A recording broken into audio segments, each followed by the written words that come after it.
Hello guys, আসসালামু আলাইকুম। কী অবস্থা, সবাই কেমন আছেন? তো আপনাদের সামনে একটা নতুন ভিডিও নিয়ে আসলাম। ভিডিওটা হলো দেখেন আর ডাব নারিকেল খাওয়ার ভিডিও, কিভাবে গাছ থেকে পায়রা নামাইতেছি রশি বাইন্ধা, নিচে পড়লে ফাইটা যাইব, এই জন্য দেখেন কিভাবে নারিকেল নামাই। এগুলা পারা হয়েছে, অনেকগুলাই নারিকেল পারা হয়েছে। দেখেন ডাব, একবারে কচি ডাব,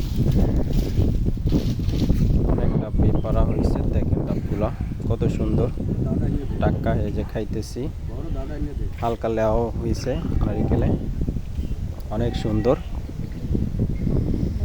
ডাবের পানি কীরকম চাহিদা এটা সবাই জানেন, না খাইলে বুঝতে পারবেন না, অনেক মজাই। এই যে নারিকেলের লেওয়াগুলা, একটু লেওয়াটা একটু ইয়ে হয়ে গেছে, শক্ত, বেশি শক্ত না, হালকাই, মোটামুটি ভালোই। সবাই অনেক মজা করেই খাইলাম, অনেকগুলোই ডাব পাড়িয়া খাওয়া হইল। সবাই ভিডিওটা দেখেন ও লাইক কমেন্ট শেয়ার করে অবশ্যই দিবেন। ওকে, আল্লাহ হাফেজ।